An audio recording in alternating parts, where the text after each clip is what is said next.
Hi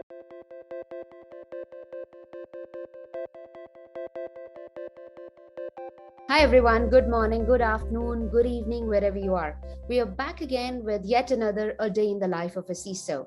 And this time we have a very special person with us, a very good friend, Sherif Mansour. He's been on the board of OWASP as well and has been with OWASP for many, many years. He has spent 4 years with OWASP board from 2018 to 21 with multiple roles. I have personally learned a lot from Sherif, and he was also on the governing board of Linux Foundation's Open SSF. Now even OWASP is on governing body of Open SSF. He's currently serving as the director of InfoSec at a very big food giant in UK, that's Just Eat Takeaway.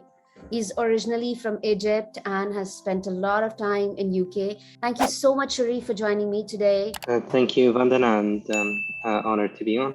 Before we start off our discussion, we want to know more from you about your work. How did you start off and what currently are you doing? The way I started off is after university, I went back to Egypt, and actually I was in a beach resort, and I was thinking I was going to be doing some kite surfing. I was going to work in the marina there.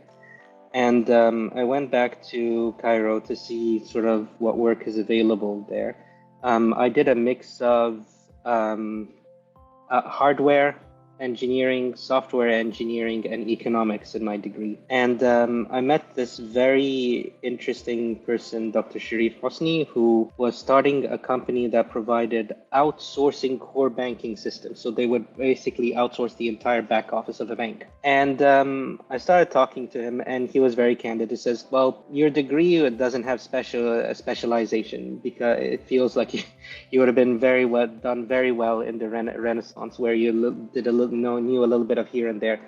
But this security industry is really important, and we obviously need to know how to secure the core banking systems. Would you like to learn and work in a team there? And I said yes. And then 5 minutes later, I was at a desk. And that was actually my start in the security industry. And at the time, it was 2004. It was still not that mature, and it still felt like I needed a little bit of solid ground. So I discovered the University of Royal Holloway, and I did my master's, and then started my career in the UK. Eventually worked at CX Loyalty, then went to Expedia, and then went to JP Morgan. And then I discovered CX Loyalty. Part of it got acquired by JP Morgan, and then I moved to Just Eat Takeaway. So at JustEatTakeaway.com, I'm the director of information security first line. So for a bit of context, at Just Eat Takeaway, they have 3 lines of information security. The first line is the team that implements the controls and protects the firm. The second line is the team that provides a level of assurance, articulates the risk to the firm, and also writes the policies. And then the third line of the team is internal audit, and they look at provide an additional layer of independence. First line reports to the CTO, second line reports to the CFO, and internal audit has another layer of independence. I look after a team that looks after platform security, so that's both the infrastructure and the clouds. Looking after product security, and that's a combination of application security, culture and awareness, and security engineering. So we build our own tools and work with the community there. Risk and compliance, and then obviously security operations. Very interesting, Sharif. And while you work as the director of information security there, I would love to know your day-to-day operations.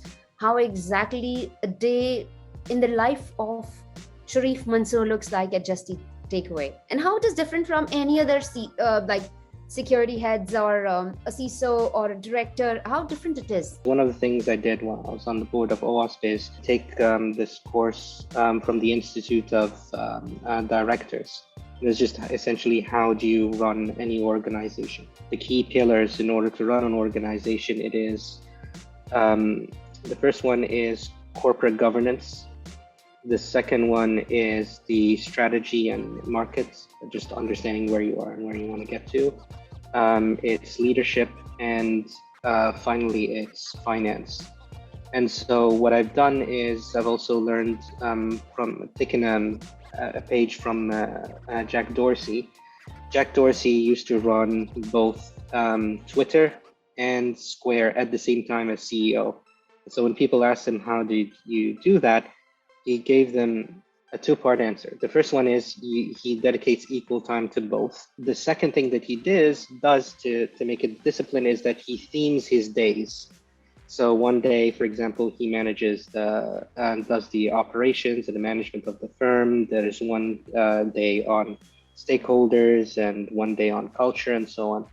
And so what I've done is essentially split the 5 days, but based on both InfoSec and also the Institute of Directors or key pillars. Monday, it's essentially on the roadmap. How are we doing from the implementation of controls and what we're trying to get to. Tuesday is where I do all my one-to-ones, for example, and meet the team, see how they're doing, what are the blockers. And then Wednesday, it's on the overall risks to the firm. How are we doing? What are some of the root causes? Are there additional threats that we need to keep in mind? Thursday is on the stakeholders. And then Friday finally is on people and culture. And the other one is that it gives the teams also a little bit of a rhythm of how things are done. Now, keep in mind, it doesn't mean that we ignore risks and we only do them on Wednesday and so on. It's more that that's just for me personally. Each team are agile teams. They will go through their sprints and so on. So they have sort of a daily cadence. This is mainly for me on theming the days and working with the different stakeholders. That's how I function. So I'm happy to go through each day or each pillar. Sure, absolutely. Yeah, I think that's very, very interesting. Please. On the roadmap, we basically work on a combination of our team, InfoSec, and second line, third line, product, and delivery. So we have some delivery managers that are a combination of agile champions and project management, and we have our stakeholders. But essentially, we catch up on during that day to talk about how the teams are performing overall. So they do 2-week sprints. Some of them are Kanban, so that they basically do continuous prioritization. But that day, basically, I take a look at the overall health of the strategy and where we're going and the value that we're providing. I also have like a weekly, it's a little bit like a weekly all hands for the team. So I want to make sure all of InfoSec is well informed on what we're doing, that they can provide us feedback back and forth. They feel empowered, that the distance between myself and everyone else is not layered, that they can reach out to me to whenever they need to. The way we work in general is that we have agile, self-organizing teams. We report and update the board on a monthly basis. Every release, every 2 weeks, we send out an update to all our stakeholders on how we're doing and progressing. And then after that, the entire product and tech teams were integrated into their planning, and we work with them on the half-yearly planning cycles as well. And more importantly, we also see how they're doing, what are the key deliverables, the key objectives of the company, and we adjust based on where they're going as well. So that's essentially how we basically work on our roadmaps. You know that, okay, next day this is coming. This is the theme. These are the things that I have to work on. And if it's Friday, these are the things I need to accomplish. It's a very structured way. And this gives you the vision for short-term as well as long-term goals, which is very, very interesting. Yeah, and what I try to do to make life easy is at the end of Friday and also the beginning of Monday, I basically look at my calendar and I think, am I doing the right things for the roadmap? Do I have a combination of meetings and work? Am I focusing on the right things for each of those areas and those pillars? And it's constantly being adjusted, right? At first, I had Wednesdays as the day I look at our stakeholders. And I switched that with Thursday because also a lot more people show up to the office and so on Thursdays. It's more of a social day, more sociable day. So it makes more sense for me to do it then, because now I know I can have more face-to-face meetings or people have a little bit more time at that day. And so I also learn and adjust them. And I also do want to make, like right now, you are taking care of one of the towers at Just Eat. And this fascinates me because Just Eat is not a traditional IT company, it's more of a food giant. I've been following your work and Just Eat and trying to understand like how it works. And the way you structure down, it was very, very interesting. When you joined Just Eat, I'm sure there were certain challenges which came your way, which you overcome. What are those challenges which anyone would get, like from a general perspective, which you feel that people should remember before they join a new role? I think the most important thing was that there will always be fires. It's important that you're focusing on the right things and making sure people understand the risks of not being able to take care of every fire or how things are going. So I had to meet with the head of delivery to make sure that we have delivery resources so that the team can be a little bit more coordinated on where they're going. I wanted to meet with the leadership of the company to understand where they're going, that they understand where we are and what we want to do. That was the key thing, rather than getting stuck in every single, oh my God, I can't believe we don't have this. Because unfortunately, even in a world-class company, a breach is a matter of when rather than if. And so I wanted to make sure that they're okay and things were prioritized. The first week I landed at Just Eat, I had about over 27 one-to-ones, but I met basically every single person in the team and tried to address them systematically, worked with the governing board and CTO on sort of the strategy and the next steps and taking it day by day. The other thing that I've told my team, and I shared it to the leadership team, they liked it, they shared it with their team, so I shared it publicly to everyone in InfoSec, which is don't burn yourself out. You don't get the best being the enemy of the better. But what you cannot afford to do is not to articulate the risks of the pace that you're going or the challenges that you face. And with that, you get more resources or you get more support or people understand where things are and that we're focusing on the most important things. Sometimes the communications with security teams are not always that articulate. So that was one of the most important things that we did. And the last thing is to make sure that they do work that they're proud of. So that they are focusing on the right things and that there are things that they care about and they're proud of. And with the resources and the capacity and the time that they have, they are very clearly highlighting the risks that currently exists so that everyone understands that these are residual and these are gaps, and then we can make informed decisions as we go by. Now, while you give these pieces of advice, I also wanted to understand, did you go through these 30, 60, 90 days plan? Because I've been hearing that all the new leaders, they want to have a 30, 60, 90 days plan when they're joining an organization and wanted to make sure that if, let's say, someday, if I get a role of a CISO or a security leader, how exactly that will be tackled and what are the things that I need to keep in mind in the first few days or few months of my new role. Yeah, there was a lot of advice on the first 90 days and the idea that you need to be able to make an impact in the company within that and set the tone and the structure for that, because forgetting about the time period that it is. So the idea is to be able to deliver some key objectives in a period of time while building the overall structure and strategy for the company. But more importantly, that you establish your stakeholders, you establish trust with the people, and you're building a roadmap that you can show to the rest of the teams. And that's why Monday is really important, because it's from the bi-weekly sprints or the team's cadence, how they're doing, how they're tracking on the roadmap and the key deliverables and what needs to change. Right, Sherif. Very, very interesting. And especially these are the advices which are going to help me, especially conquer the world if I am joining in a new role as a leader. So can you please give us one piece of advice that how would you handle or how do you handle the board when it comes to getting the budget for the security? So you have to have tactical empathy to understand the other side, where they're coming across, what are their concerns and so on. And you bring your case as best and as transparently as humanly possible. If, for example, the company looks at certain metrics or measures things in certain ways. So in Expedia, for example, it's gross booking value, right? GBV. At Just Eat, for example, it's gross transactional value and so forth. And even they talk about it online.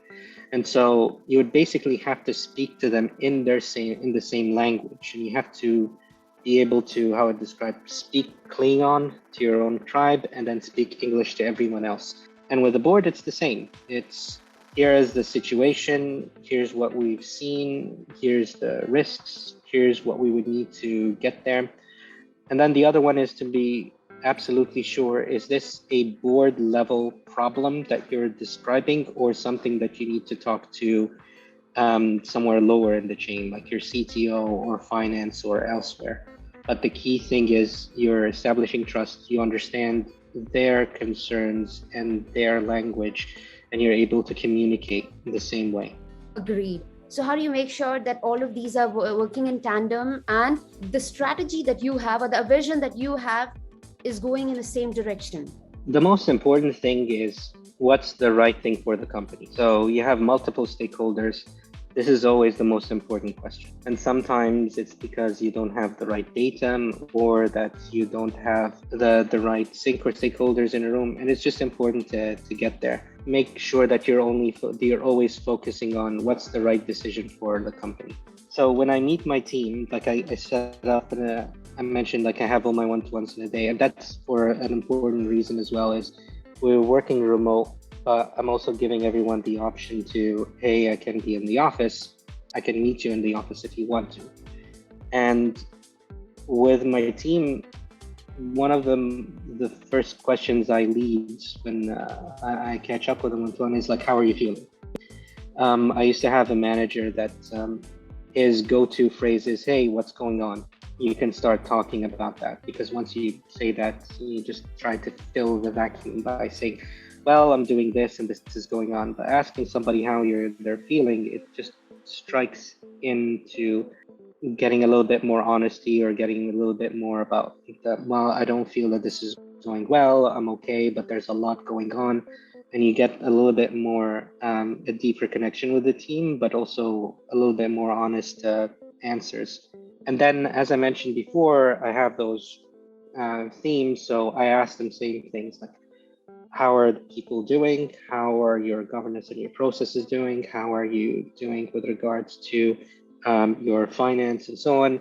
And then we can have they can organize their questions based on that. But basically the one-to-ones is their meeting. They tell me how their team is doing, how they're feeling with regards to the way things are being addressed. And then I basically finish off by, here's the next steps. Here's things I need to do as their manager to help. And here's things they need to do as next steps and need to improve. And yet, so on the stakeholder side, you have your multiple stakeholders. If you have a challenge or an issue, you bring them over.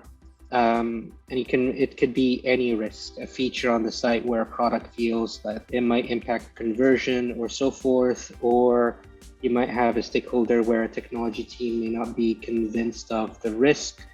And it boils down to, are we seeing the exact same thing the same way? Is this a good faith argument? Is it one step removed for the real reason why there's an issue? So that's where we are. That's where I'd recommend that you look at, is that every time you have an issue, make sure that we have to address the risk. The risk isn't going to go away. What is the best thing for the company there to do? And you can be creative. You don't have to put on a very draconian control. You can turn it on in a bit to get the data to prove it, because sometimes people deal with the fear, uncertainty, and doubt. They don't actually have the info. If something like that is turned on, what is the impact to the customers, to the users, or to the performance of the system in a controlled fashion that you can prove it out. And then with the data, then you can sort of roll it out a little bit further. And then if there's an issue, you escalate it up with the right information. The company will do the right decision. And it's important because you need to be able to establish trust. So that's why on the Thursday, I spend time with our stakeholders. I spend time as one-to-ones to establish that relationship. having sort of honest discussions with regards to things, understanding how they're doing or their pain points and so on. Because if you establish that, and they can go above and beyond to help you or your team, and vice versa, that you're able to have a good relationship. And it's the same thing with vendors and the open source community as well. A little bit on this, which is we are taking the view of not buy versus build, but essentially buy versus partner.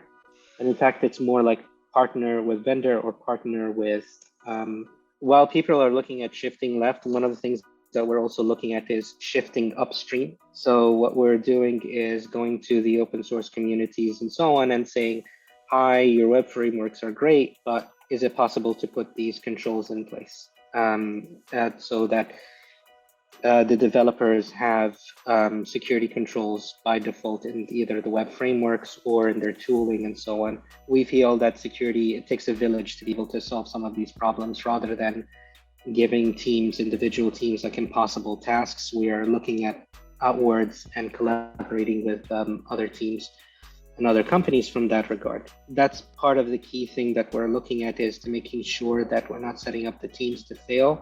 So this is part of the reasons why we've been a corporate member with the OS Foundation. This is part of the reason why we're looking at different open source tooling and libraries and capabilities, and actually engaging them upstream before even that we talk about sort of the controls that we can implement within the company.